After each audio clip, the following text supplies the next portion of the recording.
Hello everyone, അങ്ങനെ നമ്മുടെ ഒന്നാമത്തെ T20 മത്സരം കഴിഞ്ഞിരിക്കുകയാണ്. ഇന്ത്യ കൺവിൻസിംഗ് ആയിട്ട് ഈ ഒരു മാച്ച് ജയിച്ചിട്ടുണ്ട്. എസ്പെഷ്യലി ആ ഒരു ടെസ്റ്റ് മാച്ച് തോറ്റ സമയത്ത് സൗത്ത് ആഫ്രിക്കൻ കോച്ച് നമ്മളെ വളരെ മോശമായ രീതിയിൽ ഒരു പരാമർശം നടത്തിയിട്ടുണ്ടായിരുന്നു. അതിനുശേഷം ആ ഒരു വീറോടും വാശിയോടും കൂടി തന്നെയാണ് ഇന്ത്യൻ ടീം കളിക്കുന്നത്. എക്സെപ്റ്റ് ആ ഒരു രണ്ടാമത്തെ മത്സരത്തിൽ മാത്രമാണ് നമ്മുടെ ബോളിങ്ങിൽ ഒരു പരാജയം കൊണ്ട് ആ മത്സരം കൈവിട്ടു പോയത്. ബട്ട് ദ ഫസ്റ്റ് T20 എടുത്ത് നോക്കുകയാണെങ്കിൽ ദ പിച്ച് വാസ് കുറച്ച് ഡിഫിക്കൽട്ടി ഉള്ള പിച്ചായിരുന്നു. എസ്പെഷ്യലി നമ്മുടെ ഫസ്റ്റ് ഒരു 6 to 7 ഓവേഴ്സിൽ എന്ന് വെച്ചാൽ നല്ല മൂവ്മെൻറ്റ്സ് ഉള്ള ഒരു പിച്ചായിരുന്നു. അതുകൊണ്ട് തന്നെയാണ് നമ്മൾ വിക്കറ്റ്സ് കുറേ നഷ്ടപ്പെടുത്തി. എങ്കിലും തരക്കേടില്ലാതെ കളിച്ചു വന്നു. But the difference maker was obviously kung fu Pandya. അല്ലേ, പാണ്ഡ്യ കുറേ കാലത്തിന് ശേഷമാണ് നമ്മുടെ ഇന്ത്യൻ ടീമിൽ കളിക്കുന്നത്. അദ്ദേഹത്തിന് പരിക്കുകളാണ്, പലപ്പോഴും പരിക്കുകൾ പിടിക്കപ്പെടുന്ന ഒരു നല്ല പ്ലെയറാണ് പാണ്ഡ്യ. ഇന്ത്യൻ ടീമിൽ ഹർദിക് പാണ്ഡ്യ എന്ന് പറയുന്ന വ്യക്തി എത്രത്തോളം ഇമ്പോർട്ടൻ്റ് ആണെന്ന് കാണിച്ചെന്നൊരു മത്സരം കൂടിയാണിത്. ടോപ്പ് ഓർഡറിന് കാര്യമായിട്ട് ഇമ്പാക്റ്റ് ഉണ്ടാക്കാൻ പറ്റാതെ സ്ട്രഗിൾ ചെയ്തു. നല്ല സ്ട്രോക്ക് മേക്കേഴ്സ് ആയിട്ടുള്ള സൂര്യകുമാർ യാദവ് ആണെങ്കിലും തിലക് വർമ്മയാണെങ്കിലും ഒക്കെ സ്ട്രഗിൾ ചെയ്ത പിച്ചിൽ വളരെ അനായാസമായിട്ട് ഇതൊക്കെ ഇത്രയും ഉള്ളടാ എന്നുള്ളൊരു ആറ്റിറ്റ്യൂഡിലാണ് പുള്ളി കളിക്കുന്നത്. പലപ്പോഴും ഹർദിക് പാണ്ഡ്യയുടെ ആറ്റിറ്റ്യൂഡിന് ഒരുപാട് ആരാധകരുമുണ്ട്, അതുപോലെ വിമർശകരുമുണ്ട്. പുള്ളി കുറച്ച് അഗ്രസീവാണോ, ഓവർ ആറ്റിറ്റ്യൂഡ് ഇടുന്ന പ്ലെയറാണ്. ബട്ട് ചില സമയത്ത് പുള്ളി ഇങ്ങനെ വന്ന് നിന്ന് കഴിയുമ്പോൾ നമ്മുടെ മനസ്സിലൊരു ഫീൽ ഉണ്ടാവും, പുള്ളിയുണ്ട്.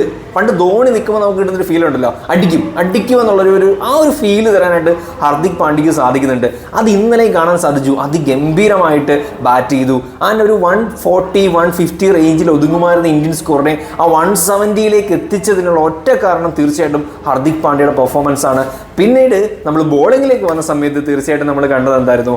Complete supremacy. ഇതാണ് ഇന്ത്യ ഇന്നലെ കണ്ട ആ ബോളിംഗ് പെർഫോമൻസ് ആണ് യഥാർത്ഥത്തിൽ ഇന്ത്യൻ സബ് കോണ്ടിനെന്റിൽ ഇന്ത്യൻ ബോളേഴ്സ് കാഴ്ചവെക്കേണ്ടിയിരുന്നത്. ടെസ്റ്റ് മാച്ചിൽ നമ്മൾ ഏറ്റവും കൂടുതൽ മിസ് ചെയ്തതും ഈ കൈൻഡ് ഓഫ് ബോളിംഗ് ആയിരുന്നു. അതായത് എതിരാളികളെ ജസ്റ്റ് നിഷ്പ്രഭമാക്കി കളയുന്ന ടൈപ്പ് ഓഫ് ബോളിംഗ് ആണ് ഇന്ത്യ ഇത്രയും കാലം ചെയ്തുകൊണ്ടിരുന്നത്. ഇന്നലെ എല്ലാ ബോളേഴ്സും നമ്മൾ വിക്കറ്റ് കോളം എടുത്ത് നോക്കിക്കഴിഞ്ഞാൽ each and every bowler has got A wicket. Bumrah ആണെങ്കിലും ഹർഷദീപ് ആണെങ്കിലും വരുൺ ചക്രവർത്തി ആണെങ്കിലും ശിവൻ ഡൂബയ്ക്ക് വരെ ലാസ്റ്റ് ഒരു വിക്കറ്റ് കിട്ടിയിട്ട് all bowlers got wicket. Yes, the bowling conditions were friendly ആയിട്ടുള്ള കണ്ടീഷൻസ് ആയിരുന്നു. അതുകൊണ്ട് തന്നെ അതിൻ്റെ അഡ്വാൻറ്റേജ് നമുക്കുണ്ട്. ബട്ട് ടെസ്റ്റ് മാച്ചിൽ നമ്മൾ കണ്ടതാണ്, കുത്തിത്തിരിയുന്ന പിച്ചായിട്ട് പോലും വിക്കറ്റ് എടുക്കാനായിട്ട് നമ്മൾ സ്ട്രഗിൾ ചെയ്തിട്ടുണ്ടായിരുന്നു.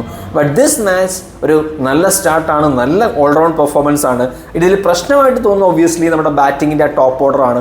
അഭിഷേക് ശർമ്മ അടിച്ചില്ല എങ്കിൽ ആ ടോപ്പ് ഓർഡറിൻ്റെ ഒരു മധ്യനിര വരെ കുറച്ച് വീക്കാണ്. എസ്പെഷ്യലി ശുഭ്മാൻ ഗിൽ ഇതുവരെ കൺസിസ്റ്റൻ്റ് ആയിട്ട് T20 നന്നായിട്ട് ബാറ്റ് ചെയ്തിട്ടില്ല. ഇപ്പോൾ ഈ സീരീസിലാണെങ്കിലും ഒരു 5 ഇന്നിങ്സ് അദ്ദേഹത്തിന് കിട്ടാനുള്ള സാധ്യതയുണ്ട്. ഈ 5-ൽ ഏതെങ്കിലും 1-2 കളി ചിലപ്പോൾ അടിച്ചേക്കാം. ആ 2 കളിയുടെ പേരിൽ വീണ്ടും അദ്ദേഹത്തിന് തുടർന്ന് കളിപ്പിക്കാനുള്ള സാധ്യതയുണ്ട്. ബട്ട് ഇതേ ഒരു ഓഫറുകളും സാഹചര്യങ്ങളും ഒന്നും മറ്റ് പ്ലേയേഴ്സിന്, എസ്പെഷ്യലി നമ്മുടെ സഞ്ജുവിനെ പോലുള്ള കളിക്കാർക്ക് കിട്ടാറില്ല. അവരിപ്പോൾ 2 കളിയിൽ ഫെയിലായി കഴിഞ്ഞാൽ അപ്പോൾ തന്നെ കൺസിസ്റ്റൻസി ഇല്ല എന്ന് പറഞ്ഞ് പുറത്താക്കും. ശുഭ്മാൻ ഗില്ലിനെ എടുത്ത് നോക്കിക്കഴിഞ്ഞാൽ അദ്ദേഹം T20 ഒരു സിഗ്നിഫിക്കൻറ്റ് ഇന്നിങ്സ് വളരെ റെയറായിട്ട് മാത്രമാണ് കളിക്കുന്നത്. ഏതെങ്കിലും ഒരു ഇന്നിങ്സിൽ അടിക്കും, പിന്നീട് കുറേ ഫ്ലോപ്പ് ആയിരിക്കും. ശുഭ്മാൻ ഗില്ലിനേക്കാളും നമ്മൾ ഏറ്റവും കൂടുതൽ ശ്രദ്ധ കൊടുക്കേണ്ട മറ്റൊരു പ്ലെയറാണ് സൂര്യകുമാർ യാദവ്. അദ്ദേഹം കഴിഞ്ഞൊരു 20 ഇന്നിങ്സ് എടുത്തു കഴിഞ്ഞാൽ ഒരു മത്സരത്തിലാണ് 50 എങ്കിലും അടിച്ചിട്ടുള്ളത്. അതിൽ 9 ഇന്നിങ്സുകളിലും അണ്ടർ 10 ആണ്, ഒറ്റ സംഖ്യയിലാണ് പുറത്തായിരിക്കുന്നത്. തീരെ കൺസിസ്റ്റൻസി ഇല്ലാത്ത വീക്ക് പെർഫോമൻസ് ആണ് സൂര്യകുമാർ യാദവിൻ്റെ ഭാഗത്തു നിന്ന് ഉണ്ടായിക്കൊണ്ടിരിക്കുന്നത്. ബട്ട് അൺഫോർച്യുനേറ്റ്ലി അദ്ദേഹം നമ്മുടെ T20 ടീമിൻ്റെ ക്യാപ്റ്റൻ ആയതുകൊണ്ട് ഇത് കുറച്ച് അണ്ടർ ദി റഡാറായിട്ട് പോയിക്കൊണ്ടിരിക്കുകയാണ്. ബട്ട് BCCIക്ക് ഒബ്വിയസ്ലി ഒരു ബിഗ് പ്ലാൻ ഉണ്ട്. ശുഭ്മാൻ ഗില്ലിനെ വൈസ് ക്യാപ്റ്റൻ ആക്കി വെച്ചിരിക്കുന്നത് തന്നെ തീർച്ചയായിട്ടും ഫ്യൂച്ചറിൽ ഒരു 3 ഫോർമാറ്റിലെ ഒരു സിംഗിൾ ക്യാപ്റ്റൻ സ്ട്രാറ്റജിയിലേക്ക് വേണ്ടിയിട്ടാണ്. ടെസ്റ്റിൽ ഗില്ലാണ് ക്യാപ്റ്റൻ, വൺ ഡേയിൽ ഗില്ലാണ് ക്യാപ്റ്റൻ, T20 അധികം വൈകാതെ മിക്കവാറും T20 വേൾഡ് കപ്പ് തുടങ്ങുന്നതിന് മുമ്പ് തന്നെ ശുഭ്മാൻ ഗില്ലിനെ ക്യാപ്റ്റൻ ആക്കാനുള്ള സാധ്യത കാണുന്നു. ഇപ്പോഴും ഒരു വള്ളിയായിട്ട് നിൽക്കുന്നത് ശുഭ്മാൻ ഗില്ലിൻ്റെ ഇൻകൺസിസ്റ്റൻറ്റ് പെർഫോമൻസ് ആണ്. അദ്ദേഹം ഒരു സെഞ്ചുറി വല്ലതും അടിക്കുകയാണെങ്കിൽ, അടുത്ത ഒരു 5 മത്സരത്തിൽ ഏതെങ്കിലും ഒരു കളിയിൽ ഒരു സെഞ്ചുറി വല്ലതും അടിക്കുകയാണെങ്കിൽ അടുത്ത സീരീസ് മുതൽ ഒരു പക്ഷേ ശുഭ്മാൻ ഗില്ല് ക്യാപ്റ്റൻ ആവാനുള്ള എല്ലാ സാധ്യതകളും കാണുന്നുണ്ട്.